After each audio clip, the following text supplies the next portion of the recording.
Hello, Doc. I'm sorry. Get to Benyon. Tell him I'm for sale. His price. Do it now.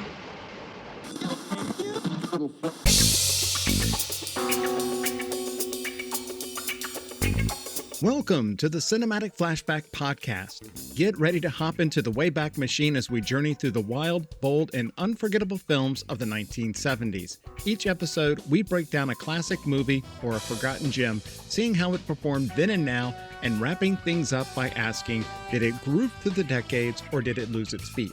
I am your host, Chuck Bryant, and today we are reviewing Sam Peckinpah's 1972 film, The Getaway, starring Steve McQueen and Ali MacGraw, a film that starts off as a heist but ends up as marriage counseling. Aiding and abetting me today is my partner in crime, Matt Sargent. Are you ready for our Crime Wave month? I am, but frankly, I'd rather have some good Texas barbecue, but maybe not ribs. Hey, look, just don't start throwing ribs at the back of my head while I'm trying to drive, and we're going to be just fine, okay? Back in the summer of 2024, when I was dreaming up a 70s movies podcast, The Getaway was one of the 10 films that I had identified as wanting to cover.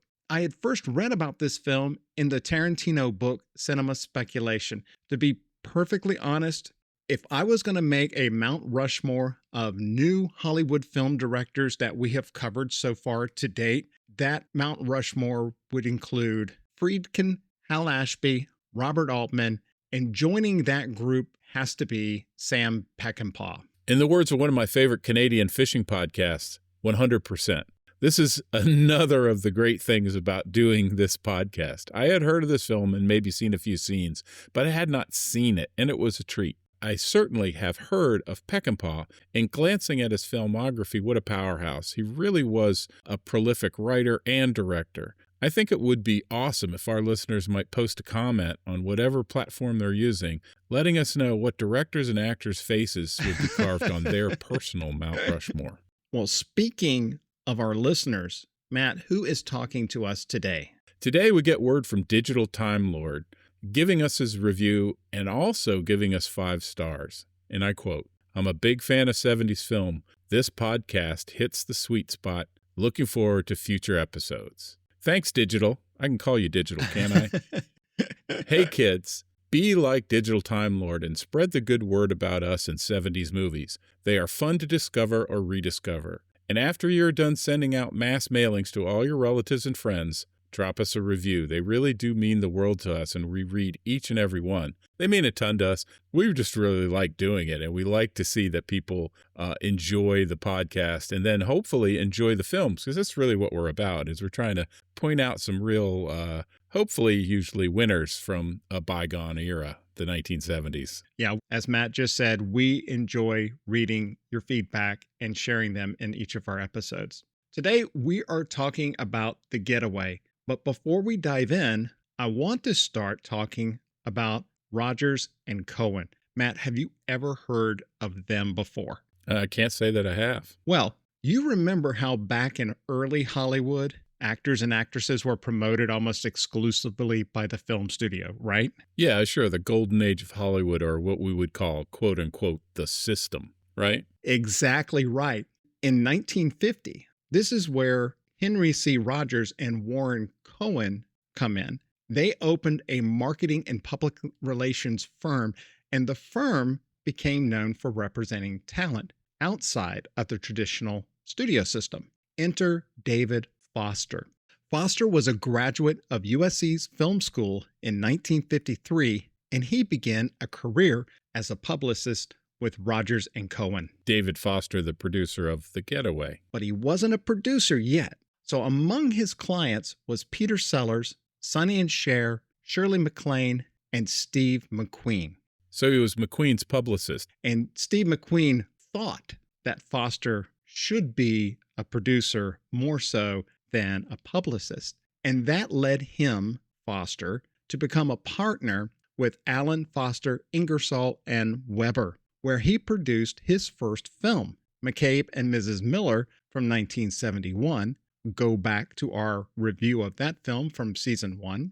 and you might recognize other films he produced, including The Thing, Short Circuit, Running Scared, Short Circuit number 2, and the 1994 remake of The Getaway starring Alec Baldwin and Kim Basinger. Tie this back to The Getaway. Okay, so Foster has secured the rights to Jim Thompson's 1958 novel and convinced McQueen to take the lead role of Carter, Doc McCoy, who is a criminal, but one that, the audience could root for. So with McQueen on board, they got the studio backing, got a director, and were ready to go. That is, until McQueen let them go. That other director was Peter Bogdanovich. What did he do? Well, while they were getting ready to begin The Getaway, Bogdanovich was approached by Warner Brothers to direct What's Up, Doc? With Barbra Streisand.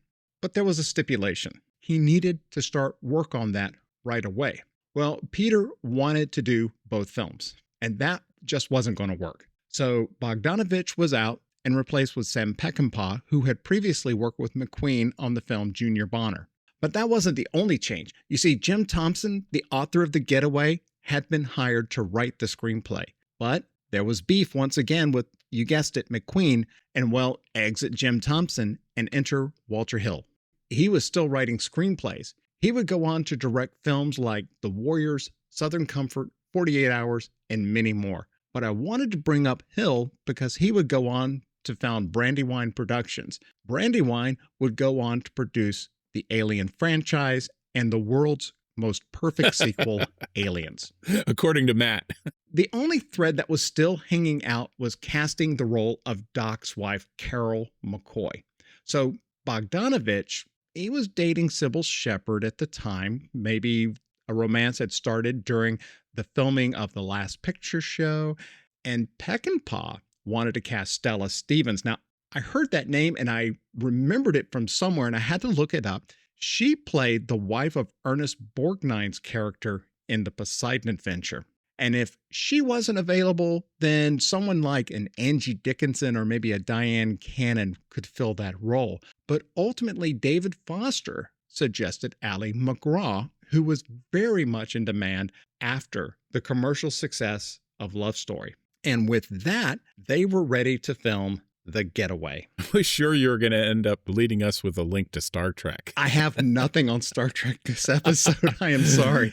I will just say on a personal note, I'm really glad they settled on Ally MacGraw in this film. And she's absolutely stunningly beautiful and really believable as the forlorn or left behind wife. I mean, she does a great job. So I was super happy about that choice. I think we're ready to get into the production details of the film. But first we need to take a quick break. And right after that, we'll roll right into the trailer. We will be right back. Ma'am, may I see your identification? Oh, right there. Get those guns down on the street. Kick them over. Now lay down that gutter. In the gutter. So maybe we should split up. Or cut up the money with you. Do you mean that? Yeah, I mean it.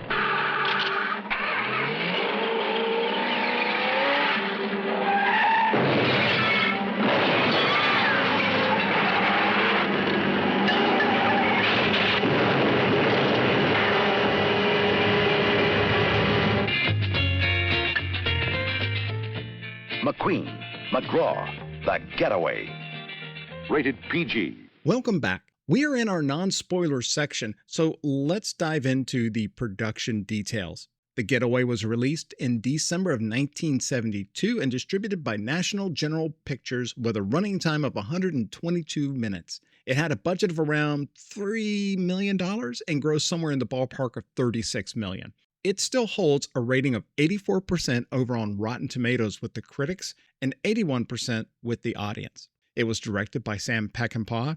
And Matt, the book I mentioned earlier, Cinema Speculation, features Steve McQueen and Sam Peckinpah on the cover. As you may have noticed, Peckinpah has a style, I'm putting that in air quotes, a style for filming violence, and earned the nickname Bloody Sam.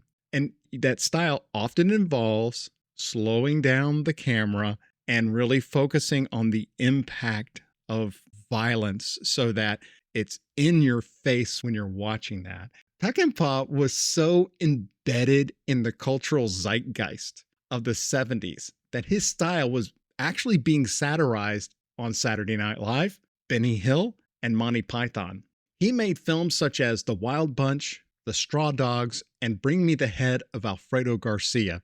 Peckinpah also directed the 1978 film Convoy, which might be his messiest film, and ironically, one of his biggest hits.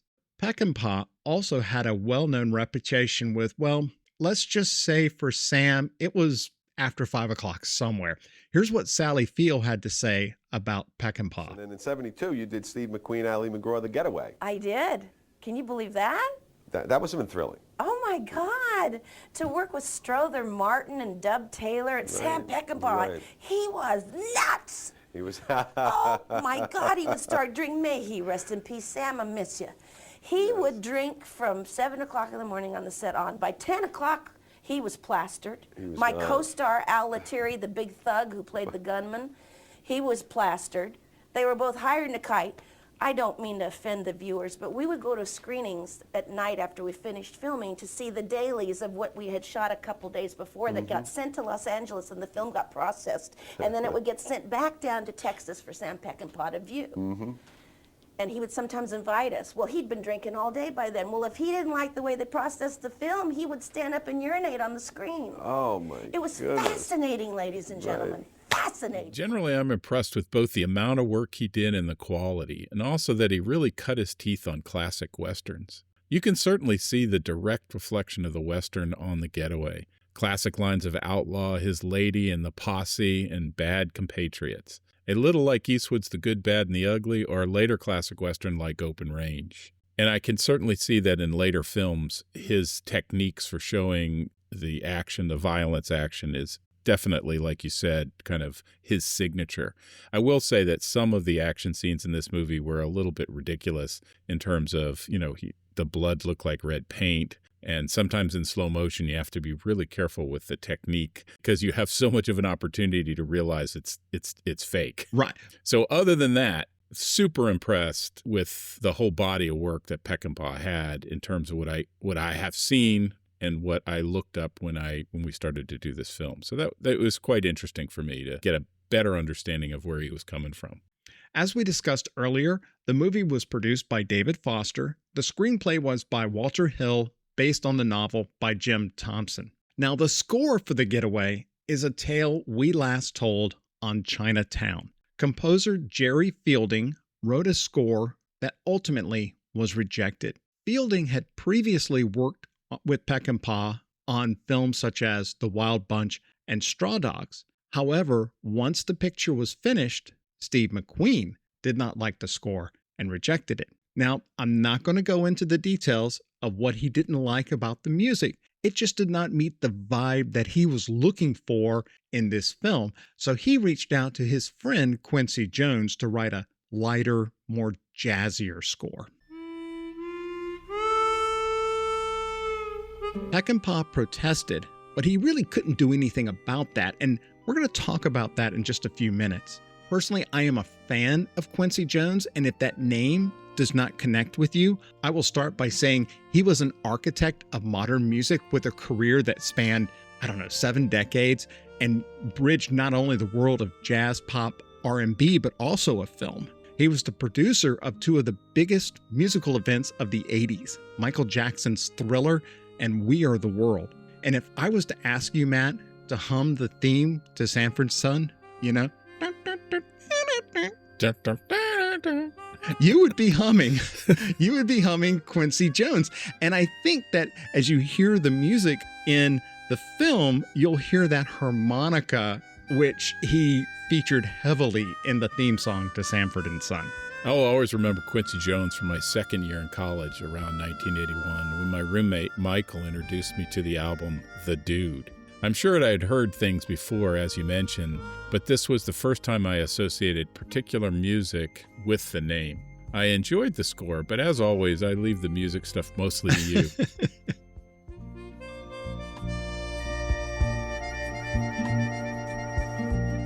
Now it's time to talk about the cast, and we need to start with the Yes. two stars of this film, Steve McQueen and Ali MacGraw. McQueen plays Carter Doc McCoy, a man who is always thinking 3 moves ahead, which makes him compelling but also keeps him emotionally guarded for much of the film. The careful listener may have noticed that certain directors, writers, and composers were removed from this film, with the common denominator being Steve McQueen. The reason he had so much say in this film is because David Foster had made sure that McQueen had final cut privileges in this contract. What do you mean by final cut? Final cut basically means when the movie is finished, that person gets the last word on what audiences see. And in the case of The Getaway, it was Steve McQueen. It is so rare for an actor to have final cut. Now, normally you'll hear the production studio might have final cut, and you'll hear stories of like, oh, the studio took the film away from the director and made the cut and released it, and the director did not get final cut. That's what happened with basically many movies. More often than not, you'll hear that a director has final cut, and when they don't have final cut, they will release the director's cut on video years later. Years later, they will give the studio their comeuppance by doing the director's cut, which is usually quite good. I am interested that Steve McQueen had final cut on this, and I wonder if it's a better film because of it. I'll be honest with you, my overriding feeling about Steve McQueen on this film was he was a pain in the butt to work with. Oh, yeah. It's like if you crossed him, you were out. You lost your job. Your music was replaced. It might not have been that the music was that bad or different. Mm-hmm. It might have just been that he wanted to give his buddy something. And I'll be honest with you, I hate that kind of thing. It seems capricious to me. Well, McQueen had an image, okay? Yeah. And he knew what his image was. His image was cool. Mm-hmm. He was such a cool guy. And I'm saying that again with air quotes because that was what he wanted to put forward. And he was a big star at this moment. And you're right. Not only was McQueen challenging to work with, he and Peckinpah just fought like cats and dogs on this film. And it amazes me when you get into the films and you're doing your research and you read all of the challenges that happen on a film. Man, it's really hard to see how this film actually got made. Didn't he start a relationship up with Ali MacGraw, who was at the time married to somebody else? Dude, she was actually married to Robert Evans, Hollywood movie studio mogul Robert Evans, who actually wanted her to be in this film so that she would not be typecast as the character from A Love Story. Right. Peckinpah also has a reputation for how he handles female actors in a movie. Mm-hmm. There's actually a book written about Sam Peckinpah and the female characters in his Westerns. Okay. So it's a thing. Yeah. But in this film, with this character of Carol McCoy, she has so much agency inside this film. Oh, yeah. She's controlling her own destiny. Yeah. She makes her own decisions based on how she will accomplish the goals of what both her and Doc are ultimately trying to do. So I think she was great. Now, ultimately, she divorced Robert Evans and married Steve McQueen. And was never heard from again. No. No, she was in Convoy at least. I was kidding. No, but MacGraw was the reason why Roy Scheider got the role in Friedkin's Sorcerer. Steve McQueen was originally cast to play the Roy Scheider character of Jackie Scanlon, but McQueen did not want to go off to the jungles for months on end to film without his wife, Ali MacGraw. And so he wanted Friedkin to create a role for her. And Friedkin said no. And McQueen said, well, I am not doing your film. He pulled out, which actually caused a couple of the other casted actors to pull out as well. But the best part of that was that we got Roy Scheider in that role. And I'm telling you, Roy Scheider was the better choice. Yeah, I would agree. It's an interesting story. I jest about never hearing from Ali MacGraw again. But when you see her performance in this film, and then you realize after that, she's really, I don't think had a ton of roles. Clearly, there was probably some part of the system putting the the thumb on her career to some extent. Even though she was married to Steve McQueen, which would have opened a lot of doors for you, ultimately Steve McQueen passes away. So, I don't know if they were even together at that point. Let's move on to some other characters. Ben Johnson is Jack Benyon. Johnson makes corruption look disturbingly polite. As he's eating his lunch on the little boat going down the Riverwalk in San Antonio, Texas. That was hilarious. I saw that. I've been on that Riverwalk. It's crazy. Same as the funniest part about it is there's if you looked at the thing, there's a motor, and then there's a couple of people pedaling that thing as well. It was just hilarious. Well, you had the motor, and then you had the introduction of Rudy and Jack. And they're paddling on these little paddle bikes, not a paddle boat, but a paddle bike. It was odd, but anyways. I think it was the thing. I bet you they put a motor on there because if I remember, the Riverwalk is very limited, and everything was on it. It was they were push things. There was no motors. Mm-hmm. So my guess is the production probably threw a motor on this thing so they could actually get it to move. Okay. But typically it was moved by the people pedaling. Okay. So he plays a crooked parole board member who works out a deal with Carol to get Doc released from prison. He also sets up this bank robbery. He previously worked with Peckinpah in The Wild Bunch. Ben Johnson won a Best Supporting Actor for his portrayal of Sam the Lion in 1971's The Last Picture Show. Have you seen The Last Picture Show? I have not. I watched this recently, and it's one of those films that I don't want to say it's a lot about nothing, but it has really great performances in it. What I wanted to point out about The Last Picture Show was the character of Sam the Lion is the exact polar opposite of Ben Johnson. Yeah. And I had a tough time reconciling that this was the exact same actor between the two. That means he was a good actor. and he's also another one. If you look up his IMDb, he has a list a mile long of roles that he had played in prior to his passing. Yeah, he was good. I did like him in this. The next actor that I wanted to mention was Al Lettieri, who played Rudy Butler. He was one of the henchmen that's hired by Benyon to rob the bank. Every time I think Rudy is on the screen, it's the tension starts to spike up. While researching this, I realized that Lettieri was actually in one of the biggest films of 1972, The Godfather. He plays Sollozzo, and you'll remember the scene where Michael has to go in and shoot Sollozzo and the chief of police in the restaurant. Right, he has to go into the bathroom and retrieve the gun. Just leave the gun, take the cannoli. Yeah.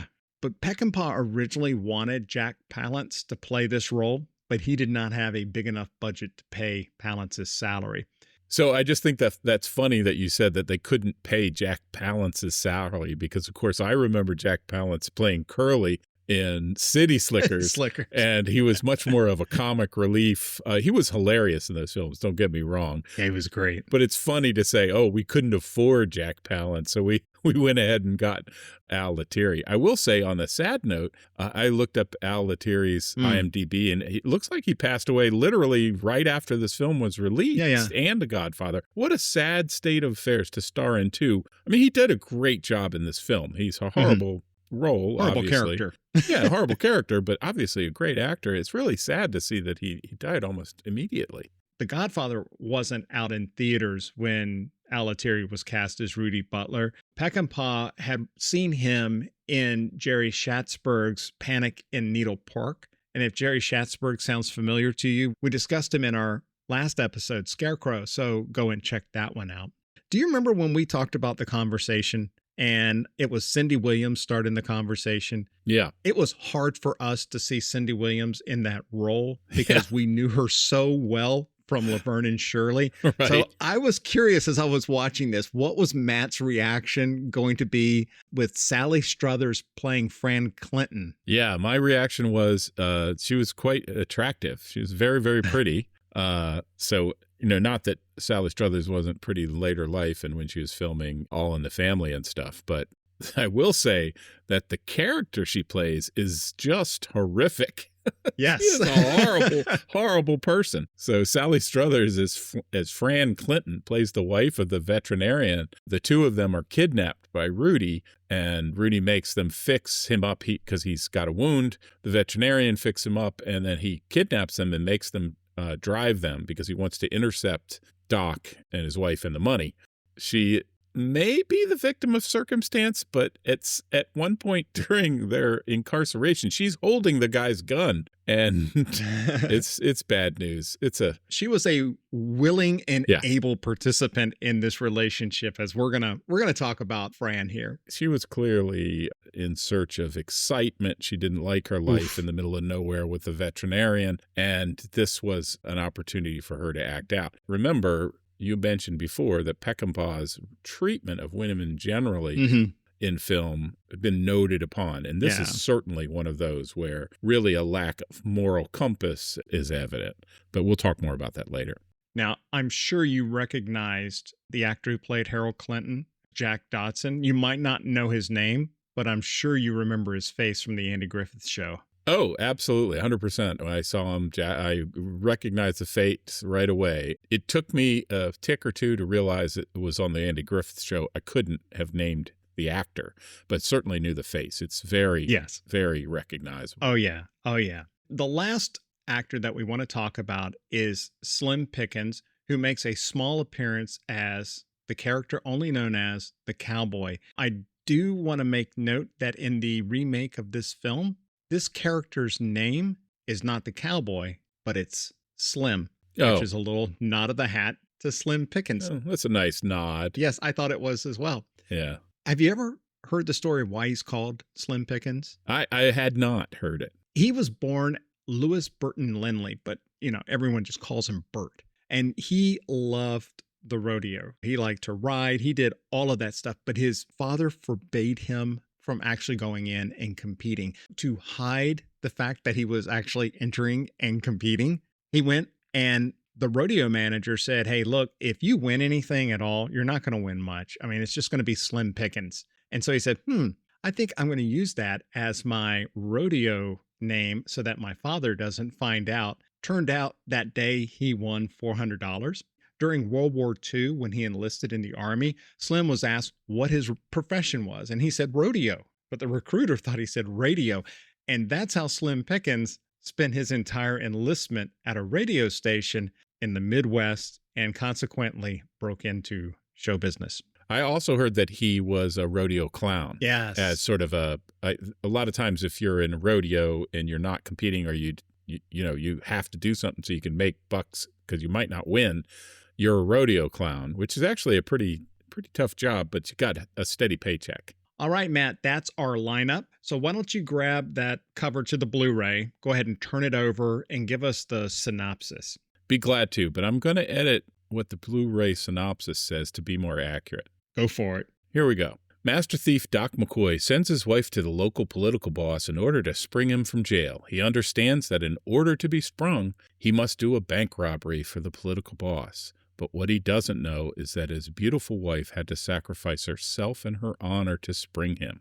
Once he is on the outside, a series of double crosses will sour the heist. Join Steve McQueen and Ali MacGraw in a supreme action thriller based on Jim Thompson's novel. Sam Peckinpah directed, filming across Texas and in sequence, from the Huntsville State Prison opening to the explosive El Paso border climax. Once the getaway starts, there's no escaping its breathless intensity. I liked what you added in there. The original had that he already understood that Doc's wife had to sacrifice more than just making arrangements. Gotcha. Those are some good edits there. Yeah. That wraps up this section. When we come back, we'll be diving into our thoughts on The Getaway. We'll see you on the other side. Would you like to hop into the phone booth with Bill and Ted?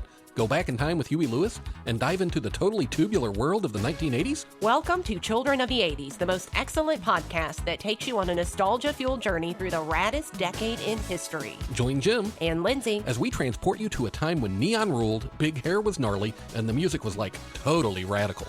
Children of the 80s is the ultimate time machine to relive the most epic decade ever. So grab your Walkman, dust off your VHS tape, and join us for a righteous blast from the past. Get ready to rewind, reminisce, and rock out with Children of the 80s. Subscribe now wherever you get your podcast and let the 80s magic begin. You're all right. How did you get it back? You're trying to get me back in Huntsville. You're going about it the right way. Well, I just wouldn't worry about it, Doc, because I can always get you out, you know? I mean, I can screw every prison official in Texas if I want to. Texas is a big state. I can handle it. Yeah, I'll bet you can.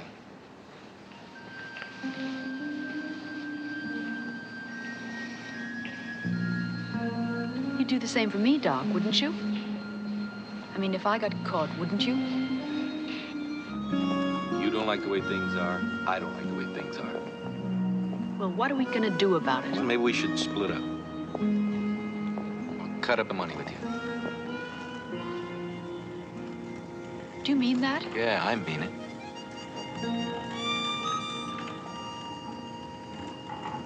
Well, I don't want to. Welcome back. As of this recording, you can watch The Getaway ad-supported on Tubi, or it is available to rent at all the usual locations. We are now going to talk about the movie, and as such, we may give details away that might be considered spoilers. One of the things that really stands out in The Getaway is how efficiently the film introduces all of the players. So from the very opening moments in the Huntsville State Prison to the early planning of the bank job, we're dropped into a world full of people who seem to all have angles, secrets, and backup plans. Benyon is obviously corrupt. Rudy is volatile and opportunistic. And at this point, Carol has information that she's not fully sharing with Doc. But Doc, at least on the surface, he seems to be playing it straight. Is he the most trustworthy person in this movie, or is he just the most disciplined criminal? I think Doc is playing the classic bad guy with a code, right? So he's a thief, but he's trying to plan the things so nobody gets killed, nobody gets shot. He doesn't want anybody to die. Throughout the whole film, everybody's got ulterior motives and tricks within tricks and within tricks and things like that. So even to the point that we can trust Doc, because later in the movie we see that he spares someone's life and that ends up costing him in terms of more trouble. When he gets out, he meets Benyon at the Riverwalk. And something you pointed out to me that I had totally glossed over was Doc didn't pick the partners that he was working with other than Carol. One of the things is when they're talking about the heist, Doc is like, I have my own people. Benyon just overrides him and he holds all the cards. But I think you quickly realize at that point, Doc is going to have trouble with his men. We clearly see that as soon as the heist goes on and things go wrong because the people he has working with him are undisciplined and volatile. We didn't really talk about the actor who played Jack. He was the fourth member of the crew that executes the bank robbery, but he's the one who shoots the bank guard at the beginning, and that's what sets everything going wrong. I believe that Rudy was going to shoot that guy no matter what, because he was that kind of guy. Well, watching it last night, it's very obvious the entire time, kind of once you know how the whole film plays out, it's obvious that Rudy was going to double-cross everyone at the very beginning, So there were some interesting things about the bank robbery that I thought were kind of funny. One of them being Doc has to go down underneath the street. Yeah.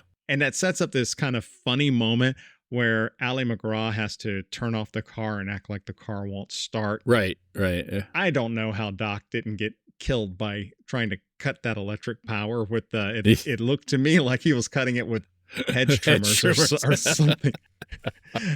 And these are magical hedge trimmers because later, as he's getting into the bank vault, he uses those to cut the bars off. And you look at the bars and you can kind of tell, not to criticize, but you can tell that, they're made out of Play-Doh or something. That is one of the things that I always find in these movies, that it's so easy to get actually right. You know what I mean? Yeah. Like, it's just, all you have to do is go to one prison for one guy on a bank heist and they'll tell you exactly what they did. It's like, oh no, you just, use a thing to knock the lock of the outer gate out or something. I mean, it's just a simple thing that everybody knows who does bank robberies. You don't have to do this goofy stuff and try to make stuff up and make it looks like it's made out of Play-Doh or something. So the only person, though, in this whole group that you feel like you can trust is Doc and Carol. The only thing, Carol's holding a terrible secret. That's what I wanted to ask you about. When they go to Benyon to drop off the money and give him his cut, there's a whole interaction between Doc and Benyon. and then Carol walks in. Were you surprised when she walked in what she did? No, not particularly. I mean, so she holds the gun to the back of Doc's head. Like, that was part of the bargain, was that she was to double cross and kill Doc. You think so? Was she really going to do that? The way that they set it up is it made you question a half second before. You're absolutely right now that I think about it, because she was like, I don't want to go there. I don't want to go there. Yeah. Because she was like, just let's take the money, the two of us. Yeah. I don't want to be there because Banyan's going to set her up to kill Doc. But, yeah, maybe you're right. And so this is the first point where you have the double cross.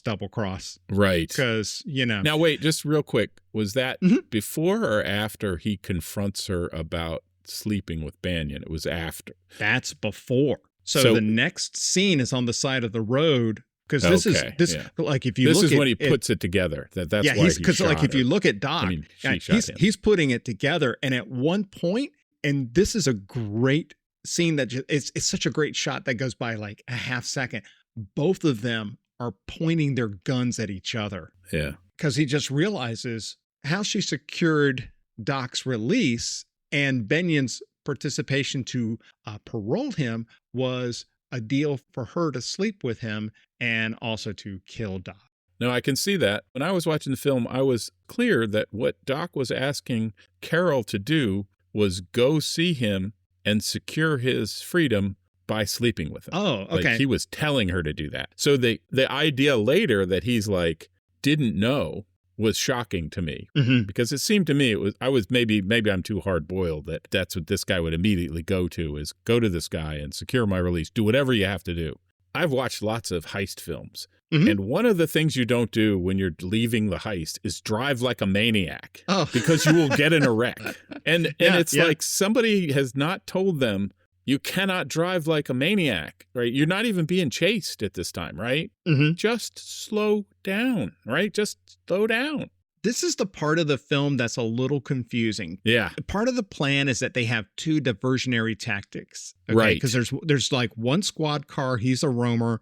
They're going to set off one explosion to send them in one direction, and then they're going to do another explosion that's closer to the bank to draw them back over to that explosion. Right. But the two things that happen is that they get behind schedule. Right. Also, Rudy shoots Jack, and I have to say, Rudy shoots Jack in a very sensitive area before shooting him in the ribs and pushing him out the car. But that's where the red paint comes out in the slow motion there. It was just like, oh my God, this is terrible. Every guy in America, when they see it, they're going to go, ow. And he pushes him out. The timing of the second explosion, because you're right, the first time I watched it, I thought the same thing. But I think the second time is that they were trying to get on the other side of the explosion because the way that they were. But, I think, if you're a master criminal, you would have several routes ready to go. Sure. Right. Not just one route. That's just silly. Yeah. If we're talking about double crosses, we certainly knew that Rudy was a horrible person. He would double cross at any turn. Unfortunately, at that time, Doc has the chance, he has a shootout with Rudy, going forward a little bit when they meet up. And Rudy tries to shoot him, and Doc shoots him back, but then he doesn't give him the coup de grace. He tries to, but he misses. I think that he thought he did. Oh yeah, no, he thought he did. I think he was trying to, but he didn't. He didn't confirm. But fast forward to the other time he has Rudy in his power, he's about to do it and he doesn't do it. And then Rudy gets back up and chases him. Maybe, Matt, the real trick of The Getaway isn't the story of a bank robbery, but the story of these two relationships that we see happening in the film. This relationship between Doc and Carol contrasted to the relationship between Rudy, Fran, and poor old Harold. Yeah. One of the most revealing structural choices of The Getaway is this parallel between Doc and Carol and the much darker pairing of Rudy and Fran. These are just two sets of couples caught up in the fallout of a heist, but the film keeps cross-cutting between them in ways that feels just very, very deliberate. Deliberate like a sledgehammer. I thought it was a little heavy-handed. Really? I mean, it was like, okay, I get it.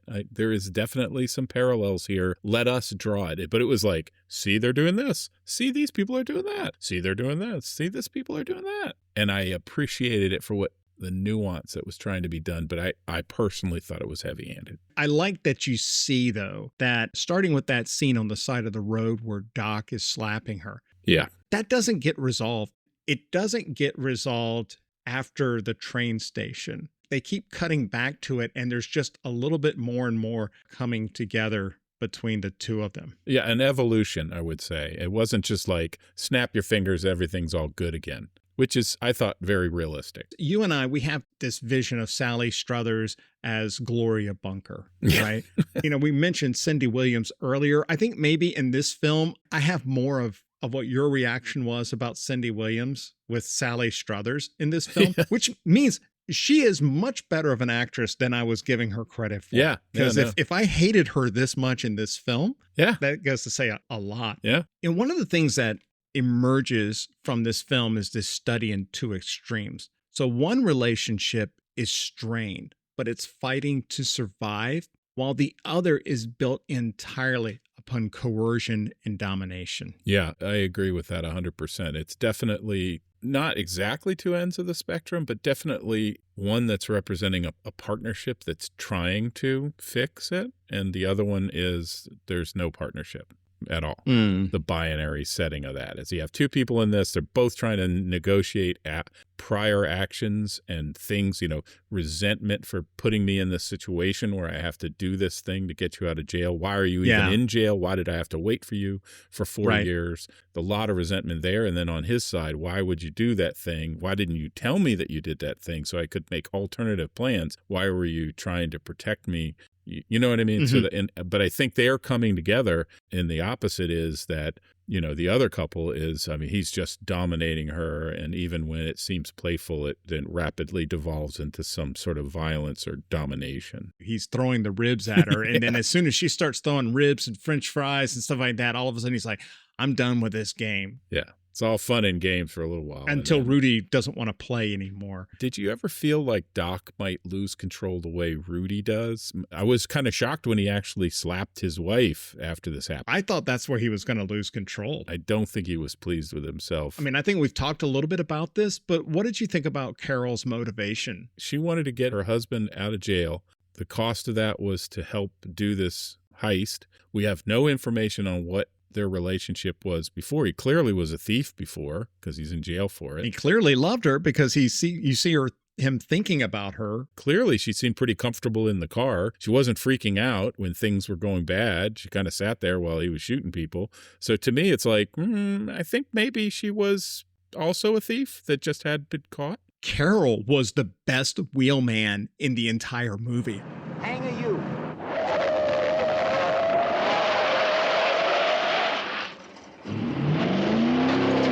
Punch it, baby.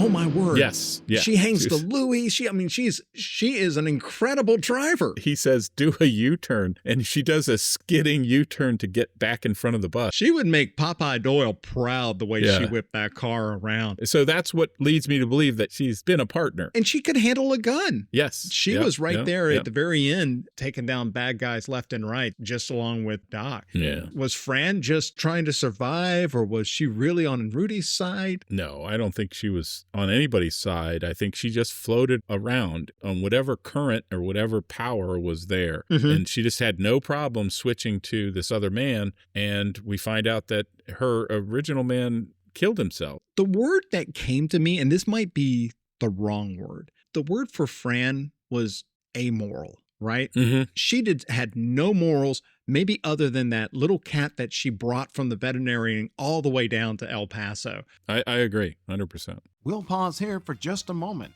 Think of it as a real change. Stick around, there's more Cinematic Flashback coming up right after this. And we're back. The lights are down, the film's rolling, and the final act begins. Let's jump back into the Cinematic Flashback Podcast. There are countless films where Mexico functions as a promised land or an outlaw retirement plan, a place where the American law can't reach. And in The Getaway, Mexico is the destination that Doc and Carol have been trying to get to all along. In the end, they have to negotiate their way into the sunset. This is where we are introduced to their ferryman to carry them across the border. You know, if I was you kids, what I'd do, I'd quit this running around the country. You know, get a little bit of money together and buy a place and settle down and raise a family. I've been married for 35 years. Same old gal. Man, she's a tough old hide.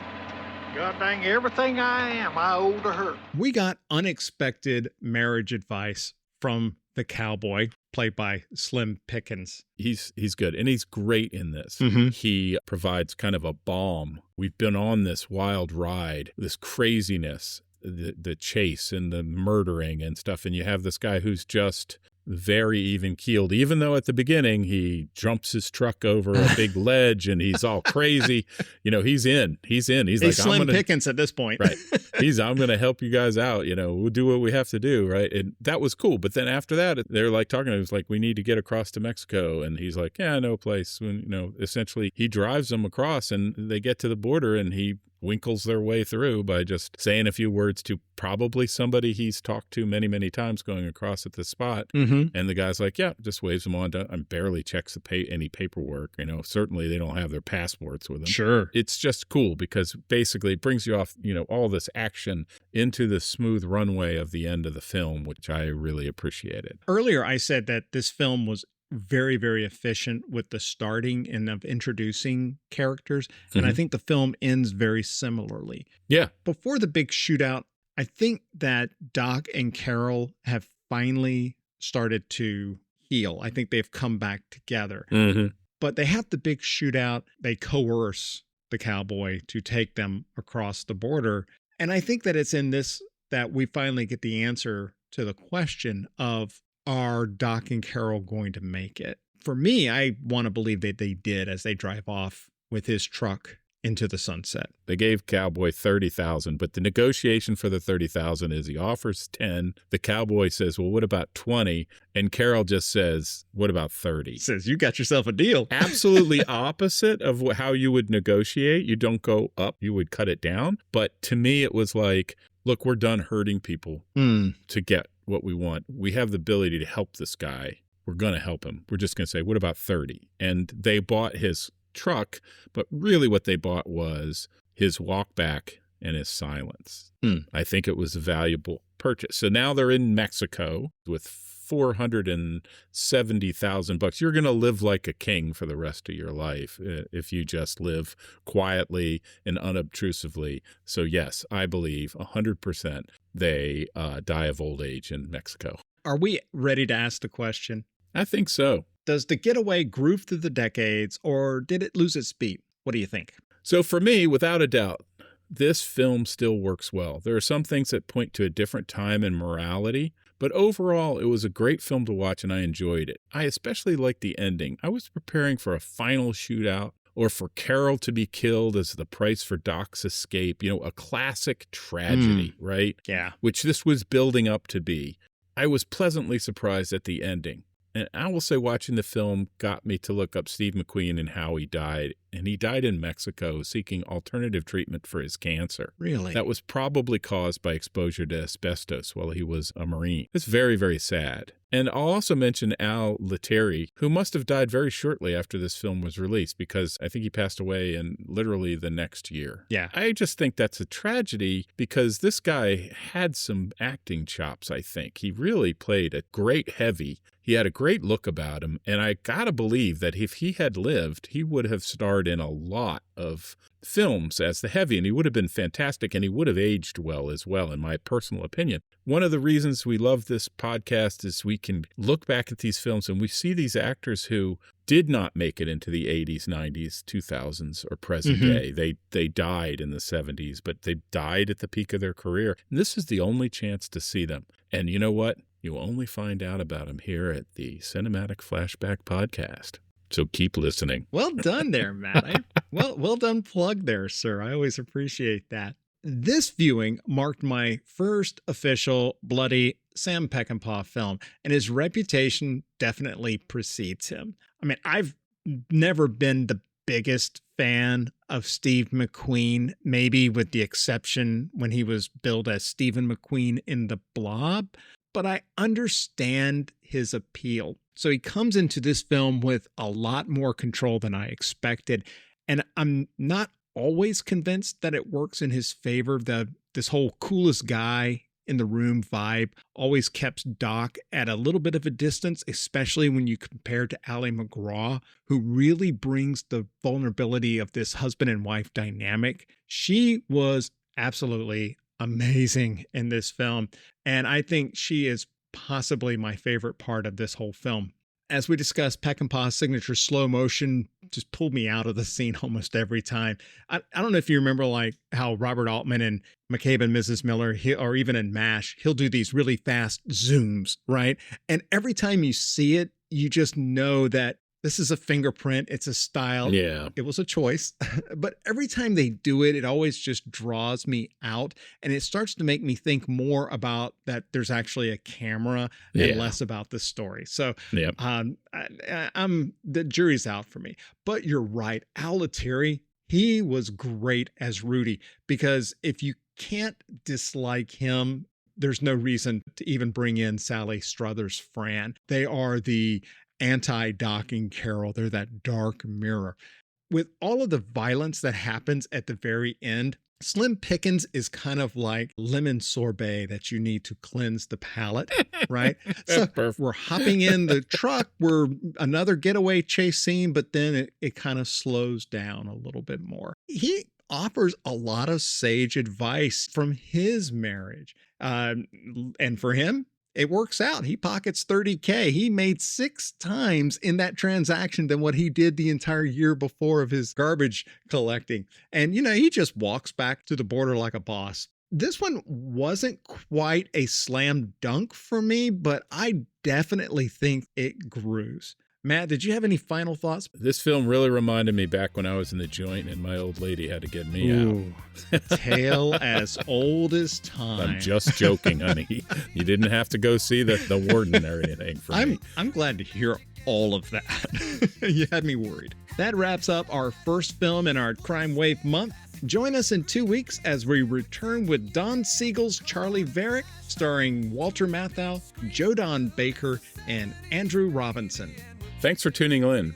Let us know what you thought about The Getaway. You can reach us at www.cinematicflashback.com. And don't forget to leave us a rating and review. It might just get read on the air. If you enjoy the show, help us grow by sharing it with your friends. Join us next time as we hop back into the Wayback Machine and head once again to the 1970s for another classic film. We'll see you then.